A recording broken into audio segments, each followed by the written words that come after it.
How's it going, bros? My name's PewDiePie! About a year ago, I made an episode of one of the worst decisions of my entire life, where I talked about YouTube, the problems with it, and where I think it would end up in the future. Now that it's been almost 12 months, I couldn't wait. Sorry, just pretend this video isn't a little bit early. I thought I would revisit that video now with the hindsight of the future and see what got better and what I got right. In this not series, it's not a new series, it's just a special video. If I see one person in the comments ask me, bring back Ruined Forever, I swear to God, special look back video called Ruined Revisited. Let's take this point by point. The first and most notable thing in this video is the fact that my hair is a crime against humanity. Oh my God. Okay, starting with manipulation. One of my biggest points last time was the rampant issue of clickbait, with so many YouTubers relying on these deceptive and manipulative thumbnails in order to draw people in. And guess what? Nothing's changed. You know something's wrong with your channel when you have to specify when one of your videos isn't clickbait. One of the most hilarious examples being the exploitation of a made-up illness and death from Extreme Games. One of the worst names for a channel. These two actually are still pretending that they have a terminal illness. This isn't clickbait. It's not a joke either. We're actually quitting YouTube. Good. We're gonna give away 2 iPhone X's. 2 of them. We're literally gonna give away 2 of them. That's how much we love you guys.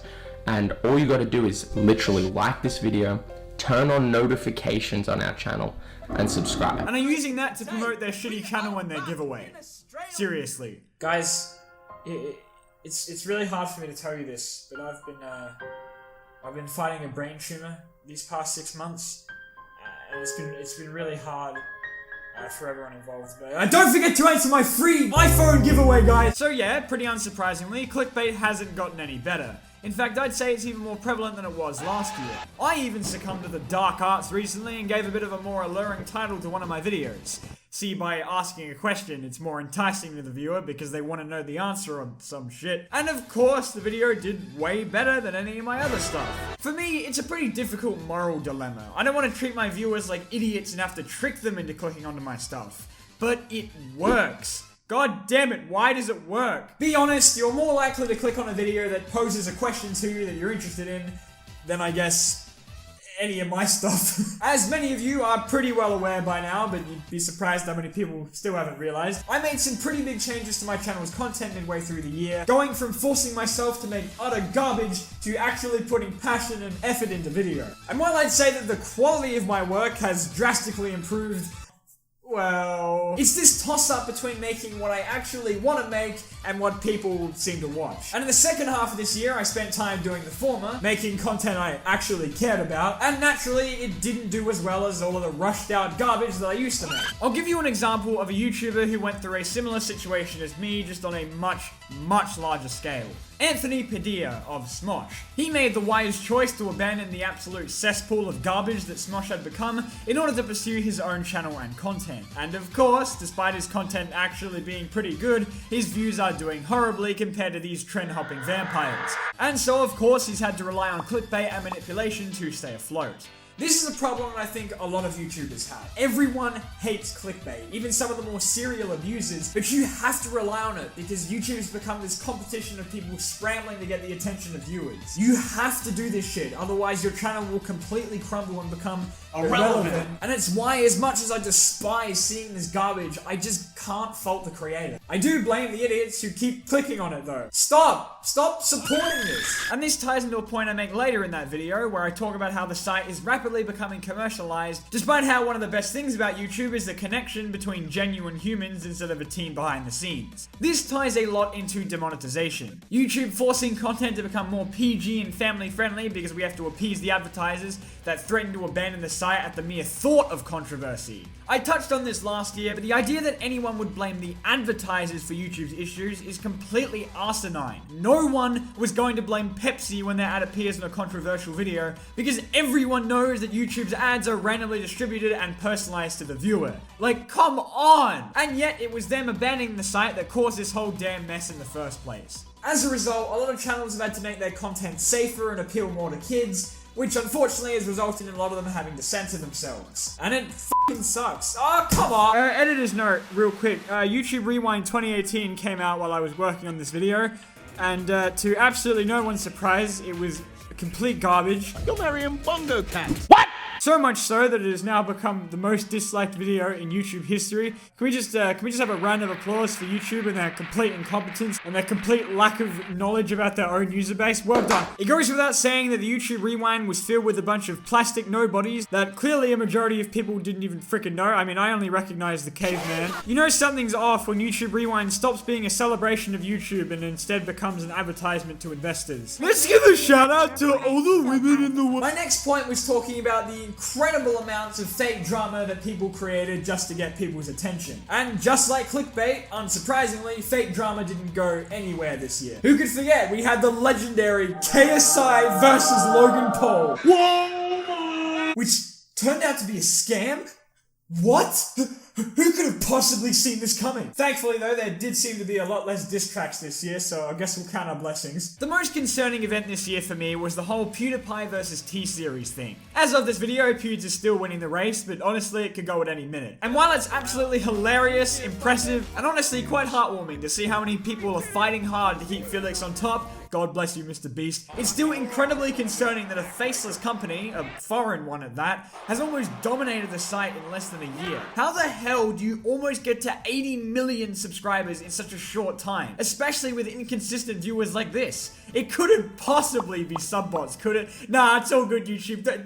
Don't do anything about it, man. I have to say though, should T-Series win, it's going to be incredibly depressing when YouTube's most subscribed channel is some random Indian music video company instead of, you know, an actual individual creator. Would be fitting though. An ideal YouTube for me would only allow actual people to have channels, not corporations, but that doesn't keep that money rolling in. And to add a subcategory to this is the topic of controversy, something that YouTube seems to be constantly involved in. This year has been kinder to YouTube than last year, but it certainly hasn't been pleasant. Now, I didn't bring this up in my previous video because I thought it was a bit of a separate issue to YouTube, but I figure it's worth bringing up now, especially with some of the events of this year. One of my biggest problems with a large portion of the internet is that it seems to thrive on hatred and conflict and putting others down. People seem to love it so long as it's not them. I'm genuinely worried that I'll make one mistake. Just one mistake. And people will never let me live it down. No matter if I apologize or try to make up for it. People will always bring it up and try and use it against me. There doesn't seem to be much forgiveness or growing as a person being recognized anymore. It seems to be, you know, one and you're done with mistakes. That's all it seems to take. And people tend to use these slip-ups as weapons in their shitty exposed videos. And this isn't even a YouTube specific issue. You can be some completely random person and the internet will try and crucify you even if you haven't done anything wrong. This cycle of people feeding off others' mistakes and creating drama because it gives them views is just so toxic. It's like how news outlets will write about even the most inconsequential of issues because journalists are leeches that are so desperate for people to click on their shitty websites. Just recently, one of the most infuriating cases of how the media has a hate boner for YouTube is yet another situation with PewDiePie in which he accidentally shouted out some channel that is involved in some shit I don't want to mention for sake of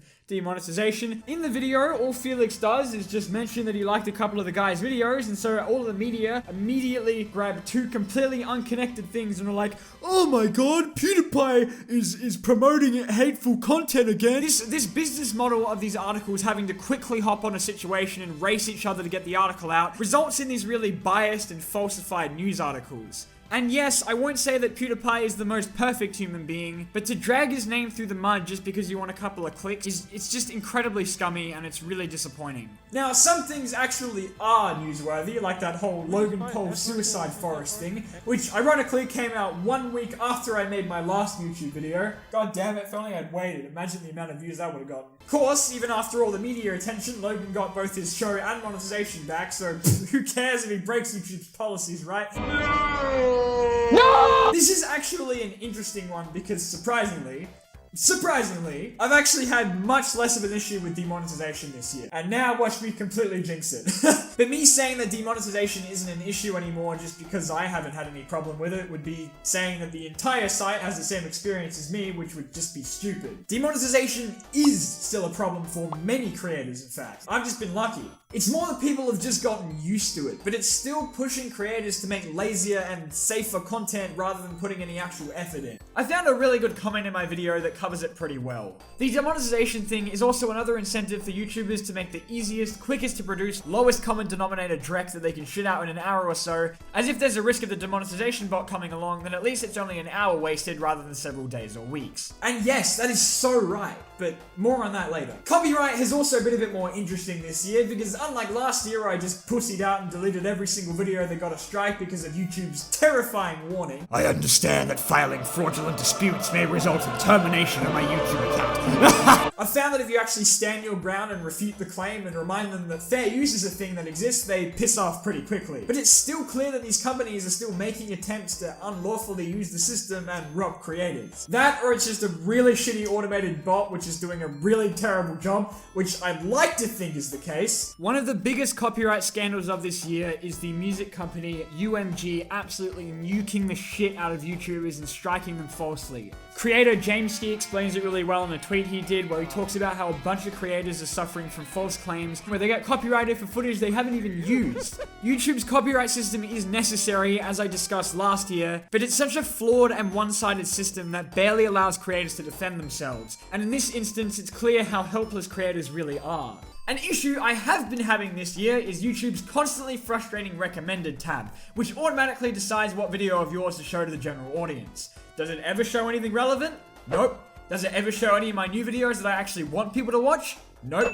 But a video from 2 years ago that's already gotten hundreds of thousands of views seems like a good fit. Thanks, YouTube! No wonder none of my videos seem to get views anymore, considering that the recommended tab is such a big factor for growth. But that's okay, YouTube. Please continue to recommend this garbage from 50 years ago. Good thing we got stories, though. Thanks, YouTube! I must say, we have been getting a bit more communication from YouTube this year, which is one thing they did in fact promise to do. Overall, I think we're actually making progress. Slow, very slow progress, but progress nonetheless. Yay! One of the shittiest things to come out of this year was some of the world's governments apparently attempting to declare war on the internet with things like net neutrality in America and Article 13 in the UK, both of which will massively affect not only YouTube but also the entire internet, with content creators like me being pretty much screwed. Unfortunately, there's not really anything any of us can really do about it, especially people like me who live outside those two countries. But for anyone who can, or even if you just want to be informed, I'll leave some links in the description about both. They are really massive issues, but unfortunately it looks like we can't really do anything about it. But hey, it's still worth a shot if you want to try and prevent the internet from being completely destroyed.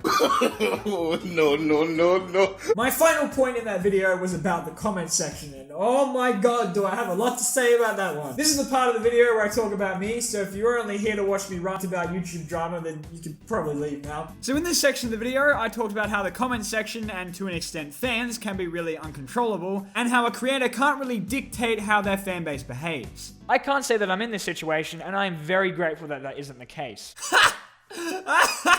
As you can imagine, my change in content wasn't taken too kindly by some people, and so of course, oh my god, 6 months! Imagine waiting all that time and still waiting for something to happen. Then again, people do buy lottery tickets. I mean, I thought a lot about this decision and considered a lot of factors to come to the conclusion I did, but I mean, your one comment has completely changed my mind entirely. Let me bring the series back that I completely hated just for you. What people don't seem to understand is that I very easily could just pump out some shitty Transformers videos like every 2 days or so, and my numbers and revenue would be so much higher. But I don't want to do that. I don't want that to be what my channel becomes. And that's one of the reasons that pushed me to make that decision. I was scared of what I was allowing my channel to be seen as, what I was allowing myself to be seen as. I don't think there's anything wrong with being a news channel that stays up to date with all the constant updates and all that, but it just wasn't something that I wanted to do. I wanted to be a YouTuber that could thrive even not just on current trends. I think personally, and you know, I might be wrong if you disagree with me, but I think you deserve better than the same garbage every single day. In last year's video, I talked about how clickbait and repetitive low-effort content resulted in a lack of a community, and I must say, despite the much lower views, my community engagement has gone way up, which is super important to me. It shows to me that you guys are interacting more with the videos and like them a hell of a lot more than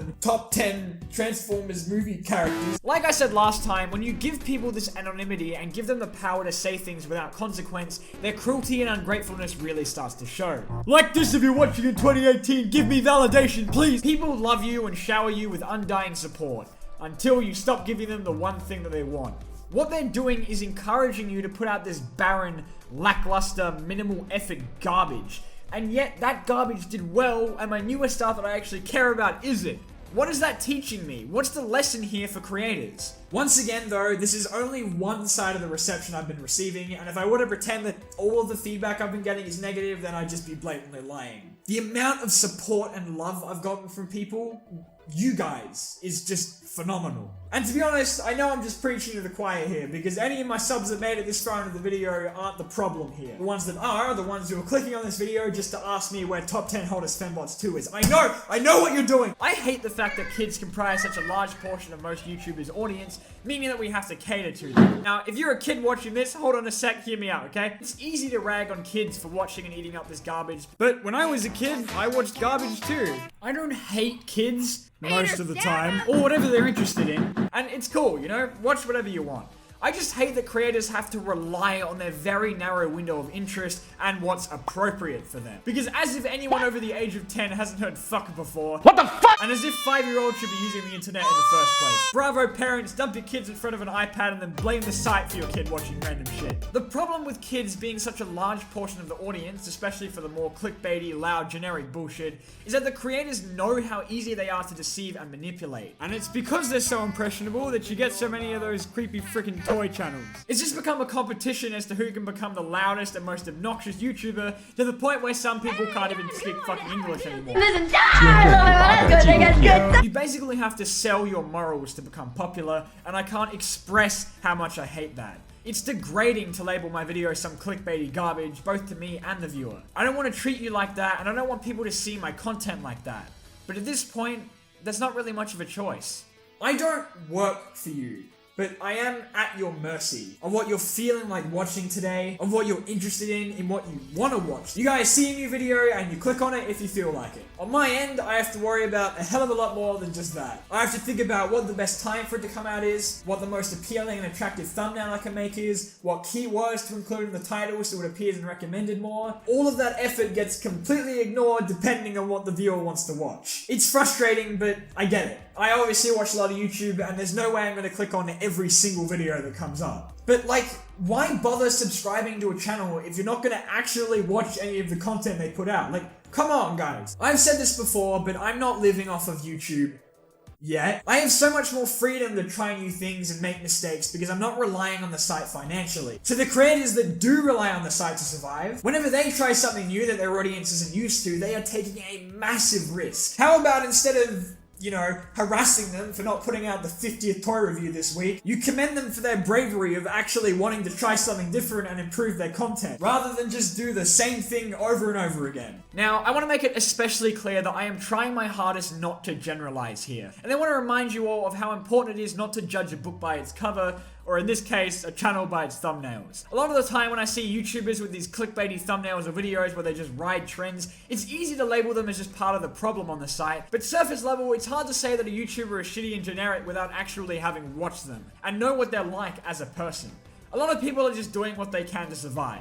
They're in the exact same situation as me, they're just making better decisions. In their position, I wouldn't want someone writing me off as some shitty generic YouTuber without even giving me a chance. It's not all hopeless though. Somehow, there are still creators who are able to draw in consistent viewers without clickbaiting or even regularly posting, JonTron, but it's pretty much impossible to get yourself in that position. I feel like I'm doing my best, giving consistent content with as much effort and polish as I can give you, but there's no way to guarantee an audience of consistent viewers even if you're doing everything right, and that's reflected in the view count. For any creators who might not be as persistent as me, I can see easily why they'd give up and just do clickbaity bullshit, because why even bother? It brings it back to that dilemma. Do you make view-boosting garbage that you hate making and risk people subbing only to watch that? Or put more effort into your videos and get more consistent views but a much smaller audience? It's just... Let me talk to you a bit about my personal model on YouTube. I'm gonna try and explain this as best I can, and I want to make it explicitly clear I'm not trying to claim moral superiority over anyone. I don't think it is within my rights to say, to judge the quality of YouTubers. It's not within my right to say, this person's better than this person. I can give my opinion and say I personally think this person makes better content, but if they're not doing anything explicitly wrong, I see no problem with it. So, I'm not attacking anyone when I say this. But for me, I do think I let my morals get in the way quite a bit of my channel, and a lot of the time it does hinder me more than help me. I genuinely cannot, and I mean could not, just release a video, you know, you won't believe what happened in this trailer or whatever the fuck people put out nowadays. I don't want to treat you like an idiot. I don't want to treat you like you're some kind of child, even if you are one, you know? And as if to act like you need me to spoon feed you the information. I don't want to try and like force you to click on the video. I want you to do it of your own accord. And that's why a lot of the thumbnails and titles that I rely on and use are more honest and genuine about the actual purpose of the video, in terms of, you know, actually giving you what you're clicking on. I talked about last year how I disagree with the idea of clickbait to the point where you can't even freaking tell what the video is about. And once again, I said I don't blame the creators who do that. Because, as I said, in this climate, you kind of have to rely on it to survive at this point because the attention of viewers is so scarce. But for me, it's a moral thing. I just see it as wrong. I have been treating YouTube more like a hobby these past couple of years because I haven't had to rely on it financially, as I said. But more recently, I have been planning on treating it more like a business because I do want to be relying on it more. And yeah, the money thing is great. I talked about last year, I said that I don't care about money, and I do think that was a bit misleading. I didn't mean it to sound misleading, but it's not that I don't care about money, but what I meant to say was that I don't consider it a driving, motivating factor for me. It doesn't influence all my decisions. I don't make things just because I want to make bank off of it. And yeah, sometimes I do make videos where the only purpose of it is because I want, you know, the views to increase. And I used to do that a lot more than I do now, but it just ate at me. It didn't feel right to force myself to make this content that was just blatantly made to benefit me. None of it was made for you guys. Even though, you know, you guys liked it, there was no effort or passion put into it. And it just feels wrong being able to trick you like that and just making a video for the hell of it, even though it's going to succeed. I think I really lack that consistency that a lot of other creators seem to have, and I really did want to capture that with this new content. I wanted you guys to know exactly what you're clicking on, and I wanted you to click on it for me, not for the topic I was talking about. And that's one of the things I found so degrading about my old content. I felt that the only reason people were clicking on it was because I was ranting about Pacific Rim or Powerpuff Girls, and no one really gave a shit that I was there, you know? So it does beg the question, what am I gonna do? What am I gonna do? You know, that's a tough one for me to answer. And yeah, that is really a dilemma that I'm at, a crossroad. I said in the Rule and Forever on YouTube that my main goal on YouTube, and this will be true until the end of time, is that I want to make people happy. And yes, there's a lot in it for me as well, but I just couldn't make videos on YouTube, even though I was wildly successful making, you know, fucking $1,000 every single video. If it was just passionless and no one was enjoying it, then there's no point. I just couldn't do that. And to be honest, I'd rather have a lot less views but with a more active and engaged fan base than a really successful YouTuber with like Jake Paul's comment section. What I'm doing isn't moral, it's just stupid. From a business perspective, it's just really fucking stupid. YouTube doesn't want people like me. I am completely obsolete. We're all completely obsolete. Because the second we slip up, there's 1,000 other creators willing to take our place. I don't want to feel like I'm fighting for your attention, but it does feel like sometimes it's really hard to capture a consistent viewer base. If I don't see progress in my channel, if I don't see numbers going up, then I really do lack the motivation to do anything and put effort into my videos, when the thing that I'm being taught is the less effort you put in and the more you upload, you know, quantity over quality, you will succeed more. And that, I think, is one of the reasons why this site has become so polluted. It's because it's been working for so many creators. Sometimes I'm honestly embarrassed to be a YouTuber. I used to be really proud of it because I hid myself in this little bubble of all the creators I watched on the site, and I was really excited to be a part of that community. But that's such a tiny fraction of the website.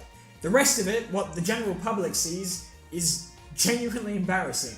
But you know what? I may not be the most successful YouTuber at the end of the day, but I'm proud, goddammit. I'm proud of my work, I'm proud of my community, and I'm proud of myself. And no one can take that away from me. I'm not doing it for views. I do want to see myself improve, and I really do need to start seeing more improvement in order to see myself improve more. But I don't think that's going to solely stop me. It might result in me eventually burning out at some point and wanting to give up. God If I have to tell you the amount of times I wanted to give up these past 6 months, but I don't get anywhere by giving up. I get somewhere by persevering, and I intend to do just that. One of the things I'm really upset about is for up-and-coming creators, like, you know, myself was 4 years ago. I barely made it, and the only reason I did was because I made that shitty, you know, content that I knew people were gonna watch, the top 10 videos. But at the same time, I went through that whole slog, and now I'm still able to survive on my own 2 legs, making content I actually want to make because of how wonderful you guys are. I can make a video talking about friggin' insecurities, and I got 20,000 views. Try doing that 3 years ago, you know? If I hadn't done all that shit beforehand and built up this community, that would have never happened. I ended last year's video by talking about how I was afraid for the future of the website and talking about how I think it's going to get worse. And I have to say, at the end of this year, it hasn't gotten worse, but it hasn't necessarily gotten better either. I think YouTube's just stagnated. I probably would have a very different opinion if my videos had been a bit more affected by demonetization, like a lot of other creators are suffering through. But I can't say that's been happening to me. So, usually I'm supposed to end this with some sort of, do I think YouTube's ruined forever, or whatever it was? Look, I don't think the site's doomed. I think we have seen improvement this year, and I do think there is still room and potential for improvement. And for someone like me who is really eager to start new projects and keep working on this site because I really do want to succeed, and I do truly believe that I can get there at some point. The fact that that hope can still exist, not just for me but for other creators, I wouldn't say YouTube's ruined at all. It's got problems, but I do think eventually we can fix them. Anyway, bro fist guys, see you in the next video.